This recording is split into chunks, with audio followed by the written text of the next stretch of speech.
आप सभी को नमस्ते। संस्कृत वेणुम चैनल पर आप सभी का हार्दिक स्वागत है।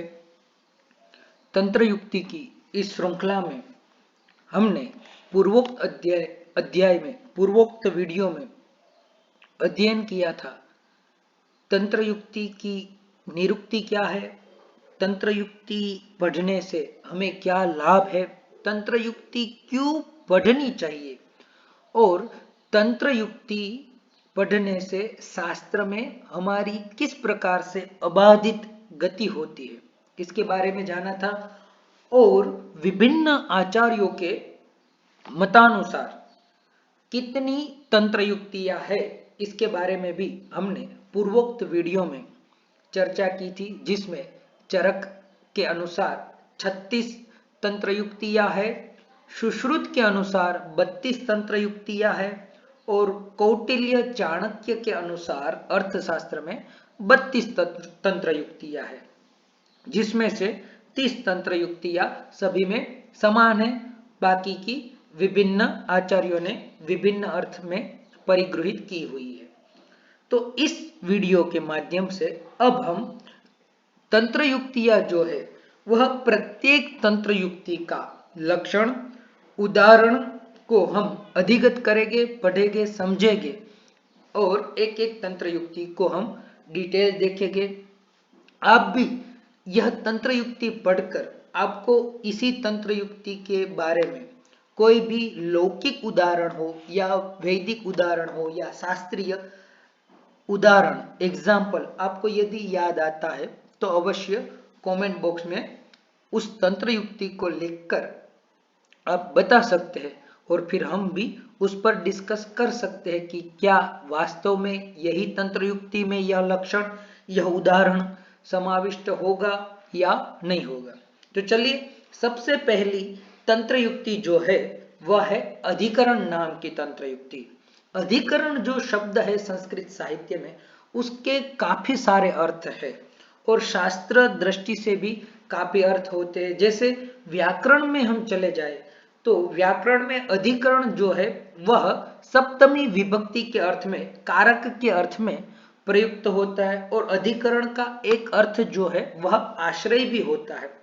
तो यहाँ पर भी कुछ आश्रय अर्थ को ही लेकर यह अधिकरण नाम की तंत्र युक्ति जो है वह आचार्य ने प्रयुक्त की है।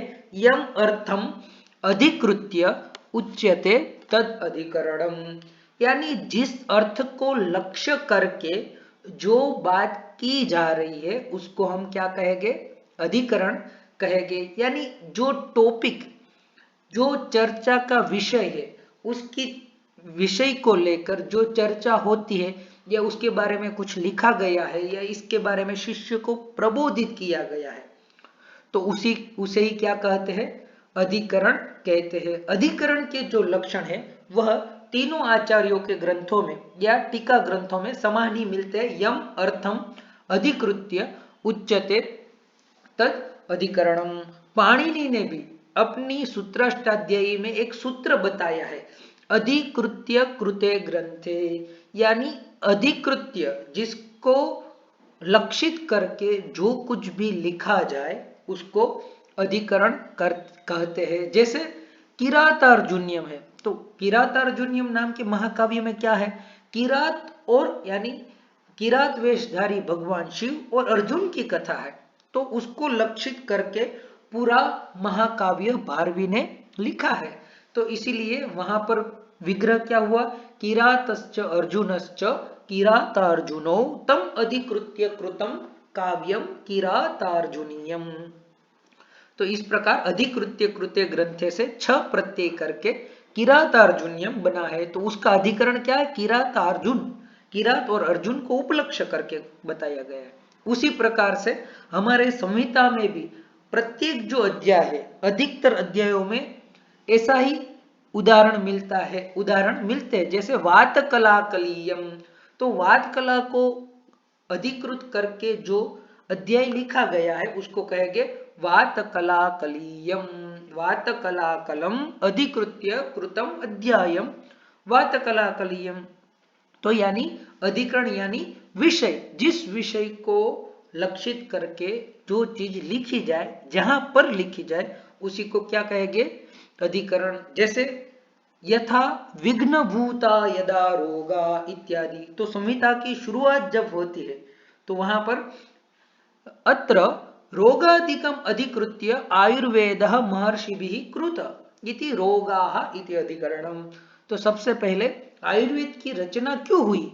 जब संसार में रोग जो है वह मनुष्य को और चराचर सृष्टि को पीड़ित करने लगे, तब आचार्यों ने सोचा कि अब हमें इसके बारे में कुछ सोचना चाहिए, इससे हम कैसे हमारी रक्षा करें। तो वहीं पर वह रोग अधिकरण हो गया। उसी प्रकार रस अधिकरण, जहां पर रस की चर्चा हो रही है कि कितने रस है, इतने ही रस क्यों है, ज्यादा क्यों नहीं है, कम क्यों नहीं है, तो जहां पर रस की चर्चा हो रही है वह रस अधिकरण है, दोष की चर्चा हो रही है वह दोष अधिकरण है। तो इस प्रकार से हमने अधिकरण नाम की तंत्र युक्ति को जाना। इसके बाद जो द्वितीय तंत्र युक्ति है वह योग नाम की तंत्र युक्ति है। तो योग जो है एक, उसका लक्षण क्या है? तो आचार्य बताते हैं वाक्य योजना योग। चक्रपाणि ने अपनी टीका में लिखा है कि वाक्य का समायोजन करना, यानी वाक्य को ठीक प्रकार से योजन करना ही योग है। यह एक व्याकरण से संबंधित ग्रामेटिकल तंत्र युक्ति है, क्योंकि कहीं ना कहीं हमने सुना होगा कि अन्वय किया जाता है श्लोक के अर्थ बोध के लिए। अन्वय जो है वह अति आवश्यक है। मैंने पूर्वोक्त वीडियो में भी आपको बताया था कि संस्कृत एक ऐसी भाषा है जिसमें आप वाक्य को किसी भी प्रकार से लिख सकते हैं। छांदसिक रचना हो, छंदोबद्ध हो या अछंदोबद्ध हो। तो रामः फलम खादति भी लिख सकते हैं, फलम खादति रामः भी लिख सकते हैं, खादति फलम रामः भी लिख सकते हैं। लेकिन फल खाता कौन है? राम ही खाता है और कोई नहीं खाता है। उसी प्रकार से ये योजना जो है वह वही बताती है कि हमें अन्वय करना है वाक्य को एक रचना में, एक सेंटेंस में, यानी कर्ता, कर्म और क्रिया, इसको आधार बनाकर अर्थबोध के लिए यह तंत्र युक्ति जो है वह है योग नाम की तंत्र युक्ति। इसीलिए चाणक्य ने भी अपने अर्थशास्त्र में तंत्र युक्ति का, योग तंत्र युक्ति का लक्षण बताते हुए कहा, योगो नाम योजना व्यस्तानाम पदानाम एकीकरणम। जो व्यस्त पद है, बिखरे हुए पद है, उसको ठीक से संजोना अर्थबोध के लिए, उसी को योग नाम की तंत्र युक्ति कहेंगे। जैसे एग्जाम्पल देखते हैं, तैलम पिबेच्च मृतवल्ली निम्ब हिंस्राभया वृक्षक पिप्पली भी सिद्धम बलाभ्याम च सदेव दारु हिताय नित्यम गलगंड रोगे। तो यहां पर तेल पीना है। कैसा तेल पीना है? तो अमृत वल्ली निम्ब हिंस्रा भया वृक्षक पिप्पली भी सिद्धम पिबेत, सिद्धम तेलम पिबेत। तो सिद्ध शब्द जो है यहां पर तृतीय पाद में, थर्ड लाइन में आचार्य ने बोला है। लेकिन उसी सिद्ध शब्द का योग कहां पर है, उसका अन्वय कहां पर हो रहा है? तेल शब्द के साथ।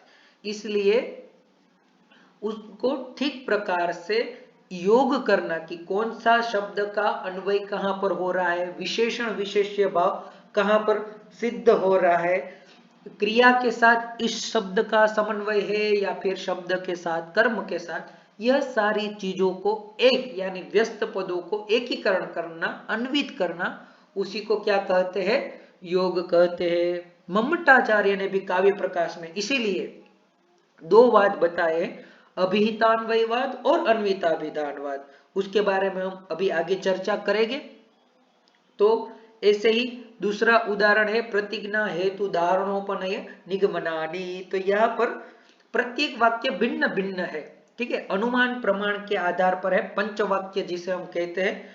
तो वहां पर प्रतिज्ञा है मातृजश्च अयं गर्भः, हेतु है मातरम अंतरेण गर्भानुपपत्ते है, दृष्टांत है कूटागारः, उपनय है यथा नाना द्रव्य समुदायात् कूटागारस्तथा गर्भ निवर्तनम, तो इन सब का योग करके तस्मान मातृजश्च अयम इति एषाम प्रतिज्ञा योगः एवं अन्येपि योगार्थ व्याख्येयाः। तो पंच वाक्यों का ठीक से ज्ञान होने पर ही हम कोई अनुमान जो है वह सिद्ध कर पाते हैं। तो इस प्रकार से योग नाम की तंत्र युक्ति हमें बताती है कि जो व्यस्त पद है, ठीक है, पद यानी हमें सबसे पहले ख्याल होना चाहिए कि संस्कृत में पद किसे कहते हैं, क्योंकि आगे भी पदार्थ नाम की तंत्र युक्ति आएगी, वाक्यार्थ नाम की तंत्र युक्ति आएगी, लेकिन हमें पद ही पता नहीं है।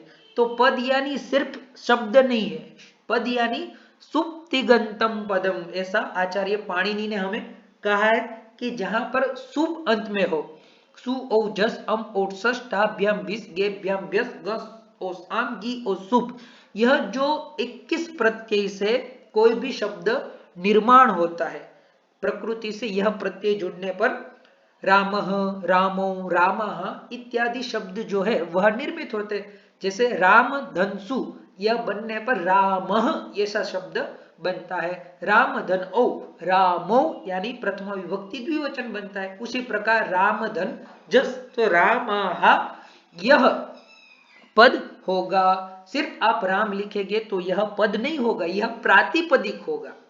प्रातिपदिक यानी सिर्फ शब्द, लेकिन उससे जब विभक्ति जुड़ती है तभी, कोई प्रत्यय जुड़ता है तभी वह पद बनता है, यानी शुभ जुड़ता है या तिंग जुड़ने पर ही शब्द का निर्माण होता है। इसलिए एक सिद्धांत है अपदम न प्रयुंजित, कि कोई भी अपद यानी पद नहीं बना है ऐसे शब्द का प्रयोग नहीं करना चाहिए। हाँ, कहीं पर यदि हमें विभक्ति प्रतिभाषित नहीं हो रही है, दिख नहीं रही है, तो वहां पर संधि कार्य हो सकता है।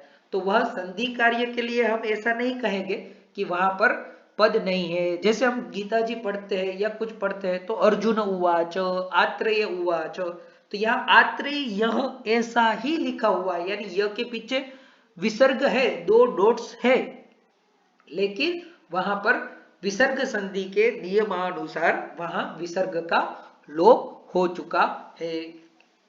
तो इस प्रकार से पद यानी सुबंध अंत में हो या तिगंत यानी क्रिया, भवती भवतः, तो भू धातु से तिप प्रत्यय करके शपादि प्रत्यय करने के बाद भवती ऐसा शब्द रूप बनता है। तब भवती यह पूरा ही पद है, तिगंत पद है। उसी प्रकार रामः, रामौ, रामाः ये सुबंध पद है और इसी का ही प्रयोग करना है। और ऐसे व्यस्त पदों को एकीकरण करना, एकीकृत करना, ठीक से संजोना, यही योग बताया गया है। इसके बाद तृतीय तंत्र युक्ति जो है वह है हेत्वर्थ। हेत्वर्थ यानी क्या? हेतु अर्थ साधको हेत्वर्थ, हेतु का जो अर्थ साधक है उसी को क्या कहते हैं? हेत्वर्थ कहते हैं।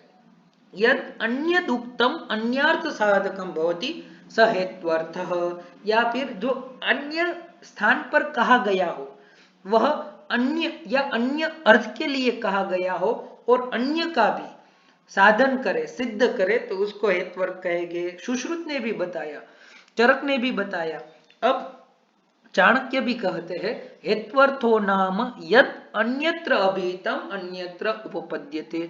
अन्यत्र जो कोई बात कही गई हो वह किसी अन्य के संदर्भ में जब कहीं कही जाए तो उसी को हम क्या कहेंगे? हेत्वर्थ कहेंगे। एक बड़ी ही सुंदर उक्ति हिंदी में हम काफी बार जब हम कटाक्ष या व्यंग्य का या सार्काज्म का प्रयोग करते हैं तब अक्सर सुनने में आता है कहीं पर निगाह है कहीं पर निशाना। तो यही बात है, यही यस बस यही पंक्ति को याद रखिए और आपकी हेत्वर्थ नाम की जो तंत्र युक्ति है वह आपने समझ ली, ऐसा फलित हो गया। कहीं पर निगाह यानी हमारी दृष्टि तो कहीं और है और हमारा कहने का तात्पर्य जो है, हमारी वाणी का तात्पर्य है वह कहीं और होता है। मैं अक्सर एक एग्जाम्पल देता हूं कि सास बहू में जब कोई लड़ाई होती है, कोई झगड़ा होता है, तो सास जो है वह साफ साफ न कहकर अपनी बहू को जब ताने देती है तो वह साफ साफ न कहकर क्या करती है, वह ऐसे ही बोलती रहती है, ठीक है, या कटाक्ष करती है, व्यंग्य करती है। तो अन्यत्र अभिहितम, अन्यत्र कहा गया होता है, लेकिन बात किसको, वह बताती है अपनी दुहिता को, लेकिन वह बात लग कहां पर रही है, अपनी बहू को। तो यही बात हेत्वर्थ में है कि कहीं और जगह कहा गया हो तो वह उसके साथ तो रिलेटेड होगा ही, लेकिन अन्य भी वह रिलेटेड होगा। जैसे यथा मृत्पिंड अद्भिः प्रक्लीघते तथा मांस दुग्ध प्रभृतिभिः व्रणः प्रक्लीघते इति। जिस प्रकार से माटी से बना हुआ पिंड घड़ा जल के द्वारा आर्द्र होता है, उसी प्रकार मांस यानी उड़द और दूध के माध्यम से व्रण भी ऐसा क्लीन होता है। तो यहाँ पर बाह्य मृतपिंड दृष्टांत जो है वह सिर्फ एग्जाम्पल के तौर पर है, उदाहरण के तौर पर है, क्योंकि आयुर्वेद में आपको कुछ घड़ा निर्माण तो करना नहीं है, लेकिन एक साम्यता बताने के लिए, एक साम्यता सूचित करने के लिए कि जिस प्रकार से मृत पिंड से बना हुआ घड़ा जिस प्रकार जल के सिंचन से वह क्लीन होता है, उसी प्रकार मांस यानी उड़द और दूध के योग से व्रण जो है वह भी क्लीन होता है। उसी प्रकार समान गुणाभ्यासो ही धातुनां वृद्धि कारण, यह जो बातें है यह चरक ने वातकला कलीय नाम के अध्याय में वात को अनुलक्षित करके यह बात बताई गई है। लेकिन यही समान शब्द जो है वह वायु के साथ साथ रसादि का भी कारण या निमित्त बन सकता है या बनता है। इसके बाद जो तंत्र युक्ति है, चतुर्थ तंत्र युक्ति, वह तंत्र युक्ति है पदार्थ नाम की तंत्र युक्ति। तो जैसे मैंने इसीलिए हेत्वर्थ नाम की तंत्र युक्ति में पद क्या है यह बता दिया था। अब आपको याद होना चाहिए सुप्तिंगंतम पदम, सुप्तिंगंतम पदम सूत्र को जाइए देखिए और यहाँ फिर आप लिख सकते हैं, आप कमेंट बॉक्स में लिखिए सुप्तिंगंतम पदम के बारे में कि सुबंत क्या है, तिगंत क्या है, और आप अन्य जैसे मैंने राम, रामो, रामः ऐसे उदाहरण दिए सुबंत की, तिगंत के, आपके ध्यान में ऐसे कौन कौन से उदाहरण है, कौन कौन से पद है, आप बता सकते हो। तो चलिए बताइए। इसके बाद है पदार्थ। तो पदार्थ यानी पदस्य पदयोः पदानां वा अर्थः पदार्थः। पद हो या दो पद हो या तीन पद हो, उनको समायोजित करना ही क्या कहा जाता है, पदार्थ कहा जाता है। पदो अधिकः पदार्थः, या फिर बताते हैं यह अर्थ अभिहितः सूत्रे पदे वा स पदार्थः। पदस्य पदयोः पदानां वा अर्थः पदार्थः अपरिमिताश्च पदार्थः।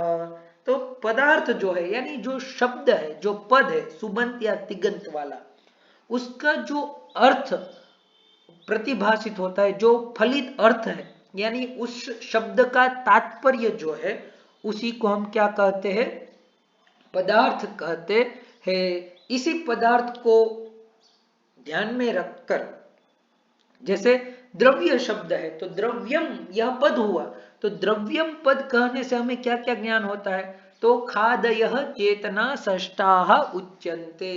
तो खादि यानी आकाश आदि जो द्रव्य है, पृथ्वी, अप, तेज, वायु, आकाश, काल, दिक्, आत्म और मन, यह जो 9 पदार्थ है, 9 द्रव्य है, उसका हमें ज्ञान होता है। तो यह पदार्थ हुआ द्रव्यम। फिर पदयो अर्थ, दो पद, यानी हमने कंपाउंडिंग वर्ड के बारे में चर्चा की थी। सामासिक शब्द कोई होते हैं, जैसे तंत्र युक्ति ही अपने आप में सामासिक शब्द है। तो आयुर्वेद, तो आयुर्वेद का क्या अर्थ है, आयुर्वेद शब्द है, आयुर्वेद पद है, तो आयुर्वेद दह यह पद का पदार्थ क्या होता है, तो आयुषः वेद इति आयुर्वेद, जिसके जानने से हमें जीवन लक्ष्य ज्ञान प्राप्त हो उसे ही क्या कहेंगे, आयुर्वेद है, जीवन का वेद। कैसे हमें जीना चाहिए, क्या हमें खाना चाहिए, क्या हमें नहीं खाना चाहिए, क्या हमारे लिए हितकर है, क्या हमारे लिए अहितकर है, क्या पथ्य है, क्या अपथ्य है, यह सारी चीज जिसमें बताई गई है या जिससे जीवन लाभ प्राप्त होता है उसे ही आयुर्वेद कहते हैं। तो यह बन गया आयुर्वेद, यह दो वाला पदार्थों का अर्थ, पदयो अर्थ। उसी प्रकार पदानाम अपि अर्थ। तो कई बार ऐसा भी होता है कि एक ही शब्द के काफी सारे अर्थ होते हैं, पदार्थ होते हैं। जैसे स्नेह शब्द है, वह विभिन्न शास्त्रों में विभिन्न अर्थ में प्रयुक्त होता है। जैसे स्नेह यानी प्रणय भी होता है, स्नेह यानी गुण भी होता है, स्नेह यानी सर्पी यानी घृत भी होता है। तो कहा भी गया है, पतंजलि भी महाभाष्य में कहते हैं, शब्दानाम पदानाम अनेक अर्थाः, कि शब्दों के पद के काफी सारे अर्थ है। तो हमें कौन सा अर्थ ग्रहण करना चाहिए? तो फिर वह शास्त्र दृष्टि से सालोक्य वगैरह युक्तियों से, संयोगो विप्रयोग इत्यादि युक्तियों से हमें अर्थ का बोधन करना चाहिए। जैसे आयुर्वेद होगा और स्नेह शब्द होगा तो वहां पर स्नेह शब्द से घी का ही ग्रहण करना है या तेल का ग्रहण करना है, लेकिन वहां प्रणय की बात तो होगी नहीं कालिदास की तरह, क्योंकि यह साहित्य ग्रंथ तो है नहीं, यह तो चिकित्सा ग्रंथ है।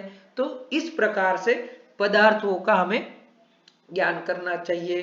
तो उसी प्रकार काफी सारे पद जो है, पदों के बिना शास्त्र ही है नहीं, तो उस पदों के अर्थ को जानने की जो तंत्र युक्ति है उसे ही हम क्या कहते हैं? पदार्थ कहते हैं।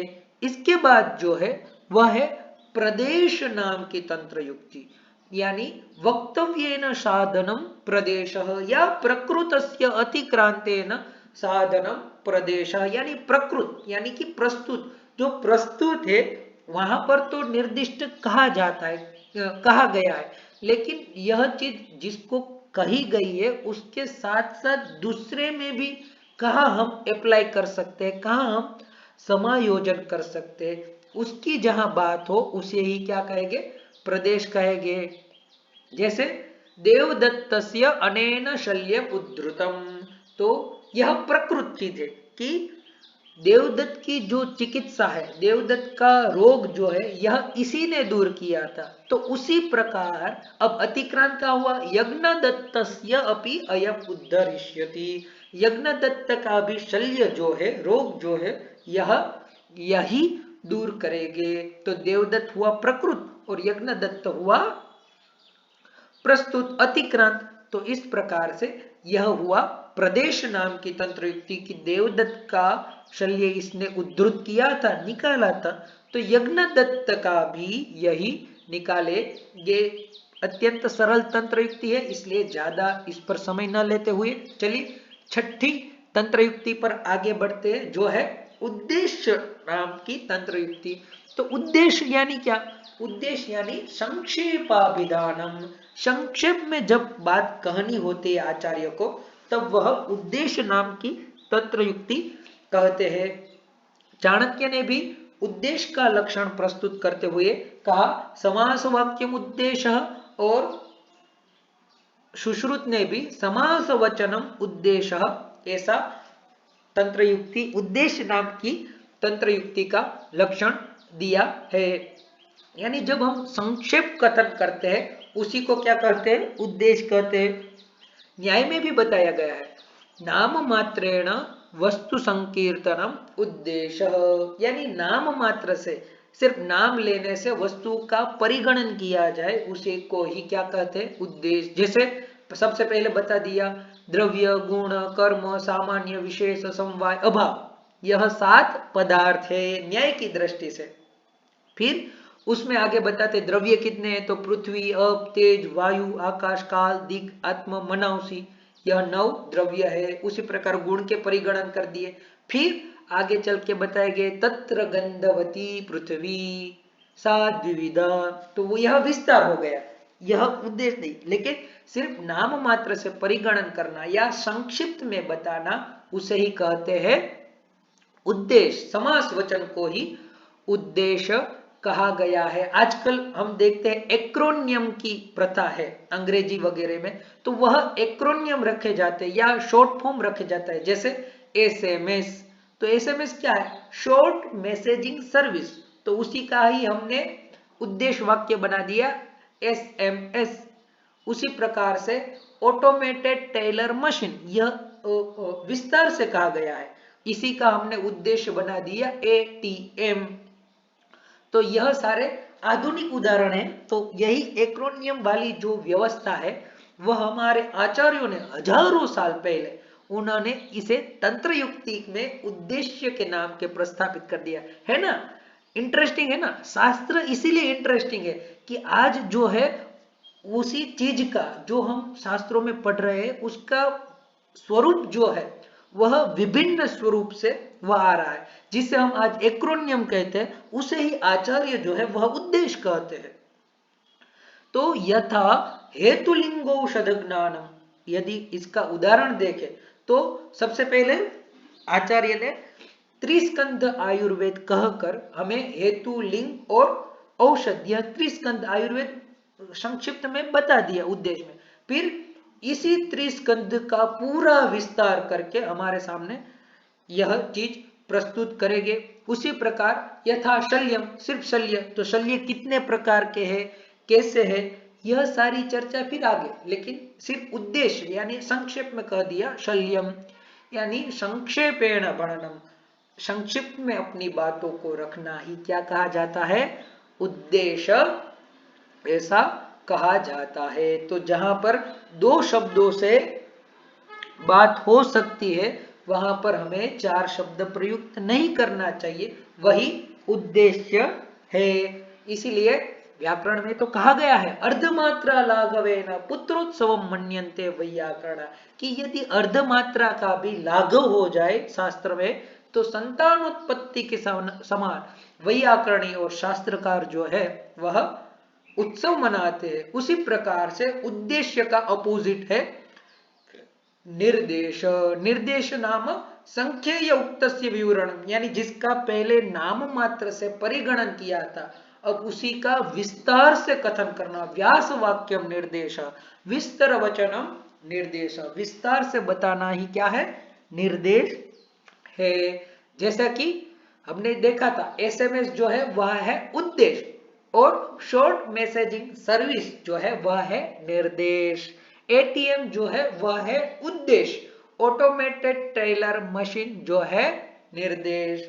तो विस्तार से बताना, उसके बारे में व्याख्या करना या डिटेल में बताना वही है निर्देश। तो यानी समास शैली नाम उद्देश्य और विस्तार शैली को ही कहेंगे निर्देश। यथा हेतु लिंगो सदस्य पुनः प्रपंचन, पहले उद्देश्य में बता दिया कि त्रिस्कंध आयुर्वेद है, हेतु, लिंग और औषध, लेकिन फिर सर्वदा सर्वभावानाम से लेकर इत्युक्तम कारण पर्यंत जो उनका विस्तार किया गया वही है निर्देश। सुश्रुत ने बता दिया उद्देश्य के तौर पर शल्यम, तो वह है उद्देश्य, लेकिन वह कौन कौन सा है, तो शारीरम आगंतुकंच, तो इस प्रकार से उन्होंने विस्तार शुरू किया तो वही है निर्देश। तो इस प्रकार से आशा करता हूं उद्देश्य और निर्देश आपको आसानी से समझ में आए होंगे। उसके बाद है वाक्य शेष नाम की तंत्र युक्ति। तो वाक्य शेष यानी क्या, तो उनका लक्षण आचार्य कहते हैं वाक्य शेषो नाम यत् लाघवार्थम आचार्येण वाक्येषु पदम अकृतम गम्यमानतया पूर्यते, यानी आचार्य ने वाक्य में जो हमने पदों का संयोजन करके जो सेंटेंस बनाए हैं तो उसमें जो पद अपने आप से मालूम हो जाए, जिसको कहने की आवश्यकता नहीं है, उस छात्र को स्वयं बोध हो जाए, उसी को कहते हैं वाक्य शेष। यानी प्रत्येक श्लोक में, प्रत्येक छंद में, प्रत्येक सूत्र में आचार्य जो है वह अस्ति, भवति या फिर संपद्यते ऐसी क्रियाओं का प्रयोग नहीं करते, क्योंकि वह अपने आप से बोधित हो जाता है। तो उसी पद को हमें हमारी बुद्धि से संयोजित करके रख देना है, उसी को क्या कहते हैं, वाक्य शेष। यानी एन वाक्य समाप्यते, जिसके द्वारा वाक्य की समाप्ति हो वही है वाक्य शेष। यानी ऐसी क्रिया या ऐसा कोई पद जिसके द्वारा वाक्य पूरा होता है, तो अस्ति, भवति, संपद्यते, वर्तते, एन पदेन अनुक्तेन वाक्यम समाप्यते, जो पद को कहे बिना, अनुक्ति यानी कहे बिना ही वाक्य की समाप्ति हो जाए वही तंत्र युक्ति है, वाक्य शेष तंत्र युक्ति। अन्य शास्त्रों में इसे अध्याहार भी कह दिया जाता है कि जिस पद का आचार्य ने उच्चार नहीं किया है तो उसका हमें बोध करना है अपने आप से, तो वही वाक्य शेष है। जैसे यथा प्रवृत्तिर हेतु भावानाम, यह पद है हेतु भावानाम प्रवृत्ति ही, फिर अस्ति नहीं लिखा है तो अस्ति पद हमें जोड़ देना है अस्ति। उसी प्रकार झांगल जय ही रसे ही, यहाँ पर मास शब्द जो है वह वाक्य शेष है।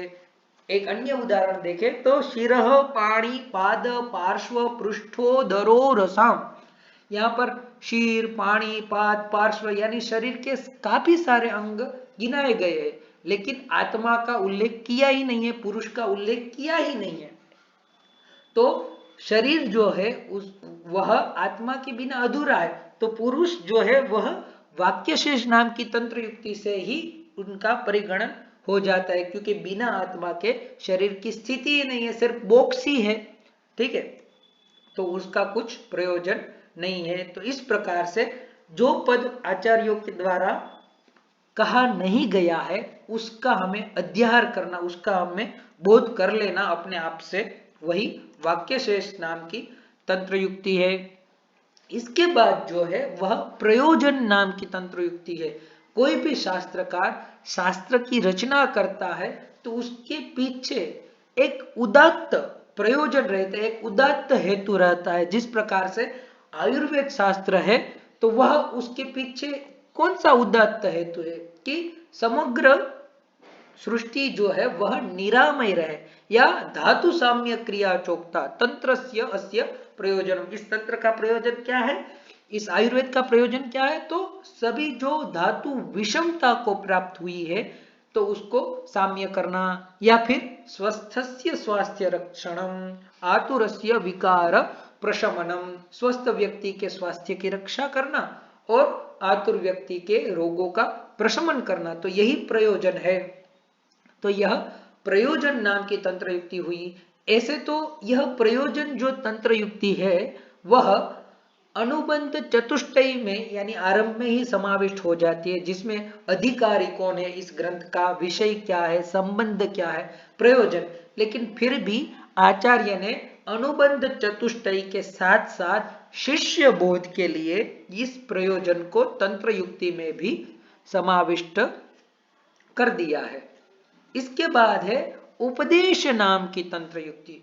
तो उपदेश कैसे किसे कहते हैं, तो उपदेशो नाम आप्तानुशासनम, जो आप्त व्यक्ति है, यथार्थ भाषी व्यक्ति है, जो जीवन में मन वचन कर्म से सदा ही सत्य का आचरण करता है, यम नियम वगैरह का आचरण करता है, वही आप्त जन है। इसलिए एक प्रमाण में भी आप्त प्रमाण है, यानी जैसे हमारे वेदादि ग्रंथ जो है वह आप्त है तो उसे ही उपदेश कहा जाता है। तो आप्त व्यक्ति के द्वारा, आप्त शास्त्र के द्वारा, आप्त ग्रंथ के द्वारा जो उपदेश दिया जाता है, जो अनुशासन किया जाता है कि यह करना चाहिए, यह नहीं करना चाहिए, इसे ही क्या कहते हैं, उपदेश कह सकते हैं। एवं वर्तितव्यम इति उपदेशा, इस प्रकार से रहना चाहिए, इस प्रकार से नहीं रहना चाहिए, यही उपदेश है।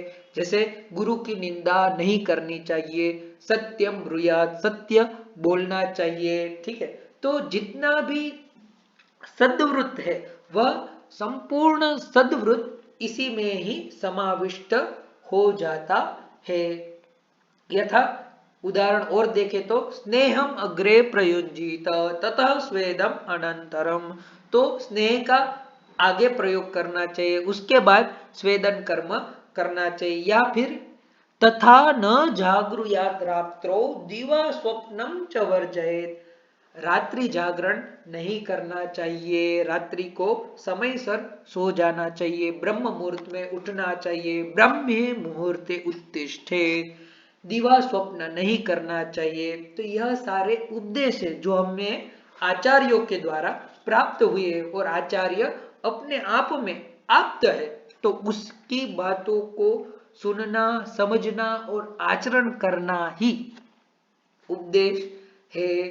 ठीक है, सुनना वह उपदेश है, आचार्य ने बता दिया। फिर यदि शास्त्र में आचार्य ने बताई हुई बात जो है उसका हम आचरण नहीं करेंगे, उसको हम व्यवहार में प्रयुक्त नहीं करेंगे, अपने जीवन में अप्लाई नहीं करेंगे, तो ज्ञान क्या बन जाएगा? ज्ञान जो है वह भार रूप बन जाएगा। जिस प्रकार गधा जो है, वैशाख नंदन जो है, वह भार उठाता है, उसी प्रकार हम सिर्फ ज्ञान का भार ही उठाएंगे, उसको आचरण नहीं करेंगे। तो इसलिए कहा गया ज्ञानम भारः क्रिया बिना, बिना क्रिया के, बिना आचरण के ज्ञान जो है वह ज्ञान क्या है? भार रूप है।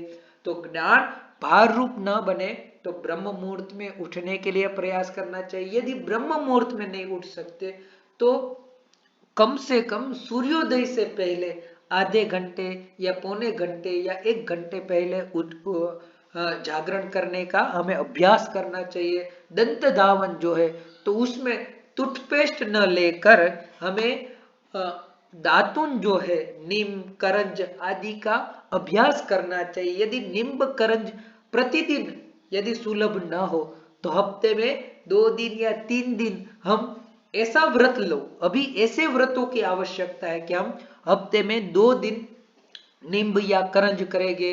हम एकादशी को दूरध्वनि यानी मोबाइल नहीं देखेंगे। ठीक है, तो अति योग, अयोग, मिथ्या योग वाली जो भी चीजें हैं जिसकी वजह से हमें प्रज्ञापराध आदि, हम असात्म्य इंद्रियार्थ संयोग हो रहा है, उसे हम त्यागे। ऐसे व्रत, ऐसे आचरण की हमें आज जरूरत है, जो जो आचार्य ने हमें बताए हैं। तो इस प्रकार से उपदेश नाम की तंत्र युक्ति में हमने जाना कि जो आप्त जनों द्वारा, आचार्यों द्वारा कि ऐसा करना चाहिए, यह जो बताया गया है वही उपदेश नाम की तंत्र युक्ति है। अब 2 तंत्र युक्ति है जिसमें क्लेश होता है, एक है उपदेश तंत्र युक्ति और एक है नियोग तंत्र युक्ति। सामान्यतया देखें तो उपदेश और नियोग में हमें कुछ फर्क, कुछ भेद नजर नहीं आता, लेकिन उन दोनों में एक सूक्ष्म रेखा जो है, सूक्ष्म भेद है, वह प्रतिभाषित होता है। तो किसे उपदेश कहे और किसको नियोग कहे, नियोग जो तंत्र युक्ति है वह हम आगे पढ़ेंगे। लेकिन अभी उपदेश तंत्र युक्ति आई है तो उन दोनों के बीच में कौन सा भेद है यह हम आसानी से पहले देख लेते हैं। तो उपदेश जो है वह प्राय होता है कि आचार्य ने तो कह दिया कि रात्रि जागरण करना नहीं चाहिए, लेकिन फिर भी हम आचार्य के वचनों का अनादर करके हम जागरण करते हैं।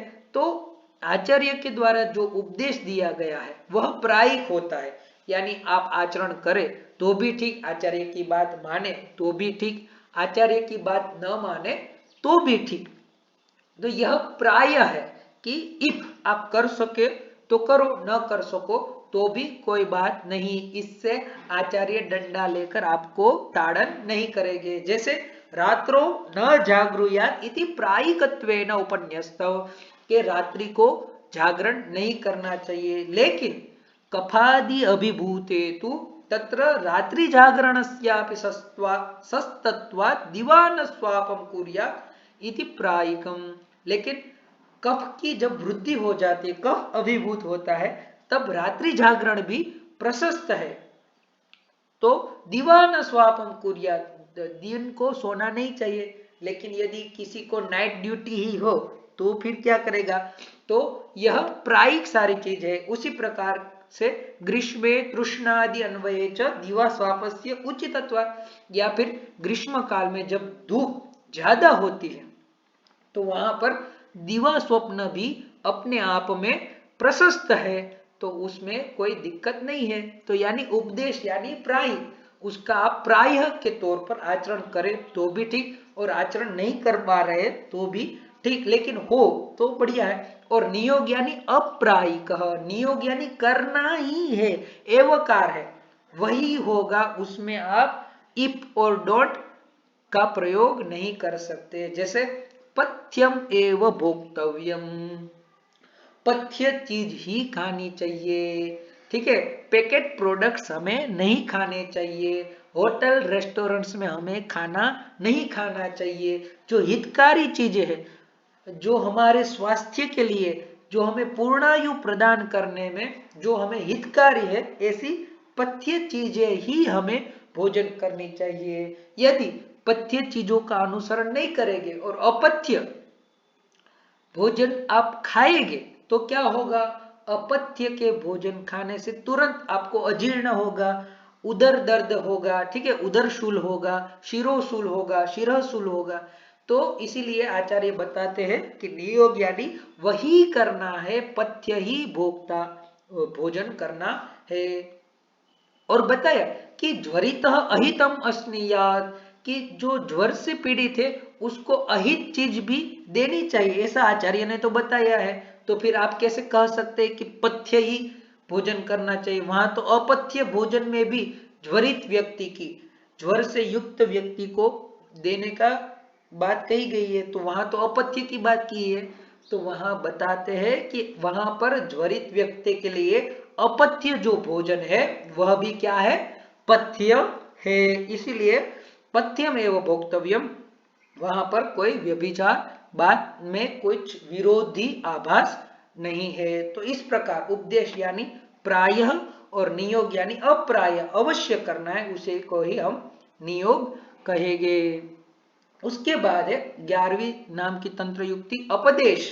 उपदेश नाम यत प्रतिज्ञातार्थ साधनाय हेतु वचनम, जो प्रतिज्ञात अर्थ है, जो पहले से सिद्ध है, उसी को एवं असो आह इति उपदेश, या फिर अनेन कारणेन इति उपदेश, कि कार्य और कारण, जिसे हम आज कॉज और इफेक्ट थियरी कहते हैं, तो वही कॉज और इफेक्ट थियरी, कार्य कारण भाव ही कहीं ना कहीं उपदेश नाम की तंत्र युक्ति है। जैसे मिट्टी से घड़ा बनता है, तो मिट्टी से घड़ा बनता है, घड़ा अब यानी जिस जिस द्रव्य से बनता है तो वही उपदेश है। जिस प्रकार से मधुरः श्लेष्माणम अभिवर्धयति, मधुर रस जो है वह कफ की अभिवृद्धि का कारण है।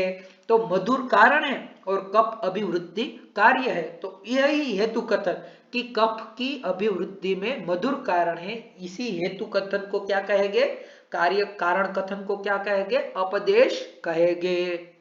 उसी प्रकार वातात् जलम, जलात् देशम, देशात् कालम स्वभावतः, विद्यात् दुष्परिहार्यत्वात्, तो यहाँ पर दुष्परिहार्य जो है वही हेतु कथन उपदेश के तौर पर कहा गया है। इसके बाद है अतिदेश नाम की तंत्र युक्ति। अतिदेश यानी क्या, अतिदेशो नाम यत् किंचित एव प्रकाश्य अर्थम अनुक्त अर्थ साधनाय एव एवं अन्यदपि प्रत्येतव्यम इति परिभाष्यते, उक्तेन साधनम अतिदेशः, या फिर प्रकृतस्य अनागतस्य साधनम अतिदेशः। यानी जो कुछ भी प्रकाश के अर्थ है, यानी जो बात बताई गई है उसके साथ साथ अनुक्त अर्थ, जो अर्थ बताया नहीं गया है उसका भी हमें साधन करना, यानी उसे भी सिद्ध करना, वह है अतिदेश। जैसे यच्च अन्यत् अपि किंचित स्यात् अनुक्तम इह पूजितं वृतं तद अपि चात्रेयः सदैवाभ्यनुमन्यते, यथा यत अस्य वायु ऊर्ध्वम उत्तिष्ठते तेन उदावर्ती, कि वायु जो है वो ऊर्ध्व गमन करता है इसलिए उदावर्ती होता है। तो पहले तो वायु का ऊर्ध्वीकरण बताया गया, तो अत्र वायु ऊर्ध्वम उत्थानम प्रकृतम, कि वायु जो है वह ऊर्ध्व गमन करता है, लेकिन वही वायु जब ऊर्ध्व गमन करता है तब भावी में उसका जो उदावर्तित्व है वह भी बताया गया है। तो वह उदावर्तित्व जो है वही क्या है, वही अतिदेश कहा गया है।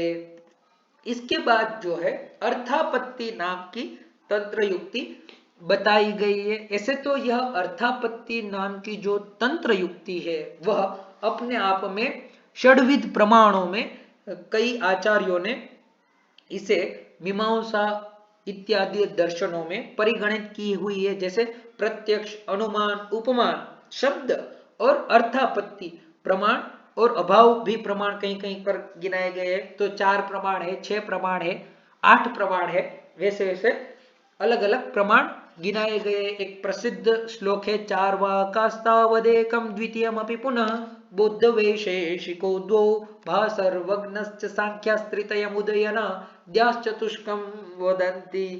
तो इस श्लोक में ऐसा बताया गया है कि चार्वाक जो है वह एक प्रमाण को मानते हैं, यानी प्रत्यक्ष प्रमाण को मानते हैं। द्वितीयमपि पुनः बुद्ध वैशेषिको दो, बुद्ध और वैशेषिक दो दो प्रमाण को मानते हैं। फिर सांख्य और भासर्वग्न तीन तीन प्रमाण को मानते हैं। भासर्वग्नश्च सांख्या त्रितयम उदयना द्याश्चतुष्कम वदन्ति। फिर न्याय वगैरह में चार प्रमाण को माना गया है। तो इस प्रकार से यह संपूर्ण श्लोक है। तो उसी में अर्थापत्ति प्रमाण जो है वह भी काफी आचार्य स्वीकृत करते हैं, लेकिन यहाँ पर वही प्रमाण को तंत्र युक्ति के नाम पर लिया गया है। तो क्या है अर्थापत्ति नाम की तंत्र युक्ति? तो यद अकीर्तितम अर्थात आपद्यते सा अर्थापत्ति। जो अकीर्तित है, जिसको साफ साफ बताया नहीं गया है, क्लियर, जिसका कोई उल्लेख नहीं है, लेकिन अर्थ के माध्यम से जिसका ग्रहण हो जाए उसे कहेंगे अर्थापत्ति। यद अनुक्तम अर्थादापद्यते, जो कहा नहीं गया है लेकिन अर्थ से उसका ग्रहण कर ले वही अर्थापत्ति है। यद अकीर्तितम अर्थात आपद्यते सा अर्थापत्ति। तो जैसे पीनोयम देवदत्तः दीवा न भुंक्ते। तो पीन यानी मोटा, जो मोटा देवदत्त है वह दिन को तो कभी खाता नहीं है। तो दिन को खाता नहीं है तो फिर मोटा कैसे है? यदि जो व्यक्ति कुछ भोजन ग्रहण, आहार ग्रहण कर ही नहीं रहा है तो वह तो कृश होना चाहिए। तो यह तो मोटा है, तो उससे हम अर्थापत्ति करते हैं कि पीनोयम दिवा देवदत्त दिवा न भुंक्ते चेत रात्रो भुंक्ते। यदि दिन में यह देवदत्त नहीं खाता है तो क्या है, यह रात्रि में भोजन करता है, इसीलिए क्या है, मोटा है। तो रात को यदि हम ज्यादा भोजन करते हैं तो मोटापे की समस्या तो रहती है। लेकिन यहाँ पर अर्थापत्ति से बताया गया है कि देवदत्त जो है वह दिन में नहीं खाता, सिर्फ इतना ही बताया। लेकिन हम समझ गए कि देवदत्त दिन में नहीं खाता, तो फिर भी यदि मोटा है तो उसका मोटापे का कारण क्या है, रात्रि भोजन जो है वही कारण है। उसी प्रकार नक्तम दधि भोजन निषेध, रात को दही नहीं खाना चाहिए। तो रात को नहीं खाना चाहिए, इसका मतलब सिर्फ रात को ही नहीं खाना चाहिए। यदि दिवस दिन में खाना चाहिए तो आप दिन में खा सकते हैं, ठीक है। शरद में दधि नहीं खाना चाहिए, तो शरद ऋतु के अलावा जो ऋतु है उसमें आप दधि भक्षण कर सकते हैं। ओदनम भोक्षे इत्युक्ते अर्थात आपन्नम भवति न अयम पिपासु यवागुम इति। चावल ही खाऊंगा ऐसा कहने पर कि पता चल जाता है कि आज यह रोटी या फिर अन्य कोई जो है पेय पदार्थ यह नहीं खाएंगे।